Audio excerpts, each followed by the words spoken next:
பயந்து கடந்து செல்லப்பட்டதாக பெருமானார் ஸல்லல்லாஹு அலைஹி வஸல்லம் அவர்கள் எழுந்து நிற்கிறார்கள்.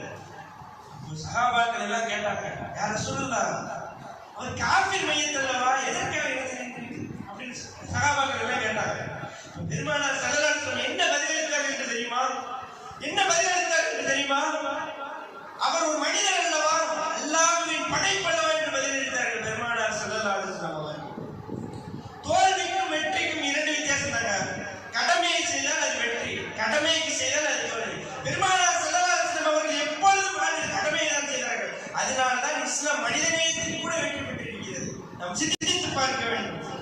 அல்லாஹ் சுப்ஹானஹு வ தஆலா கூறுகிறார் குர்ஆனில், வத்தஆவன அலல் பிர்ரி வத்தக்வா வலா தஆவன அலல் இஸ்மி வல் உத்வான். அல்லாஹ் சொல்றான், நன்மையிலும் பக்தியிலும் நீங்கள் ஒருவருக்கொருவர் உதவி செய்யுங்கள், குற்றங்களிலும் கெட்ட செயல்களிலும் நீங்கள் உதவாதீர்கள் என்று அல்லாஹ் சுப்ஹானஹு வ தஆலா கூறுகிறார்.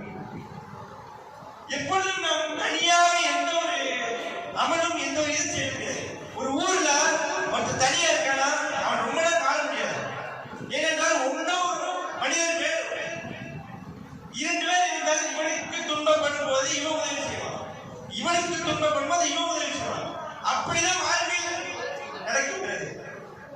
இன்பமும் துன்பமும் இயற்கையில் நியதியான வாழ்க்கையில் துன்பத்தில் புகழ்வர்கள் இருக்கிறார்கள். நாம் பார்க்கிறோம், பசித்தவருக்கு உணவளித்தல்